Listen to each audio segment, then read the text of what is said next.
हारेर म विदेश लाग्दै गर्दाखेरि मलाई काठमाडौँबाट पूर्ण झोला बोकेर गाउँमा गएर राजनीति गर्नुपर्छ, तैँले समाजसेवा काम गर्नुपर्छ, तपाईँ हिँड्नु हुँदैन,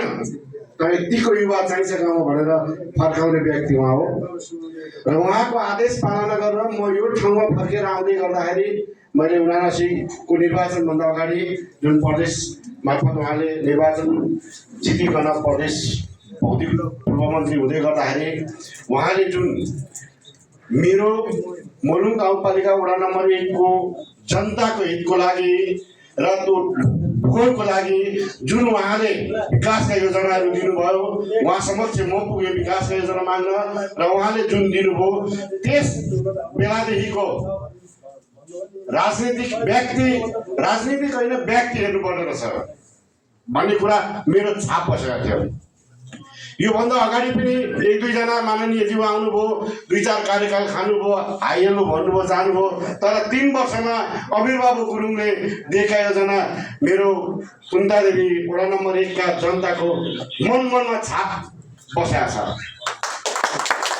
र आज यस मञ्चबाट के भन्न चाहन्छु भनेदेखि मेरा कुन्तादेवी वडा नम्बर 1 का सम्पूर्ण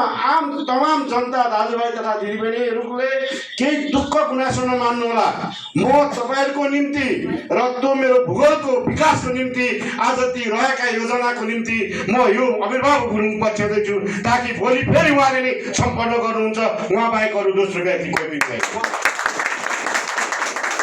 त्यो भएकाले गर्दाखेरि आजैबाट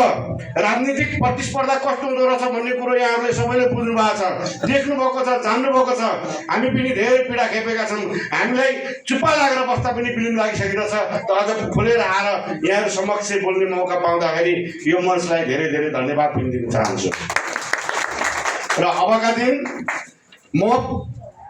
यस नेकपा पार्टीको एउटा जिम्मेवारी व्यक्ति भएर र मेरो भूगोल मेरो ठाउँमा म मेरा जनताको निम्ति सधैँ मेरो आफ्नो जिम्मेवारी र मेरो लगनशीलता उहाँहरू बिचमा नै निष्पक्ष तरिकाले म गर्नेछु र मेरो आए बाँकीका दिन पनि यही पार्टीमा रहेर मेरो गाउँको निम्ति समर्पित गर्नेछु भन्दै मेरा 2 शब्द यही अन्त्य गरेर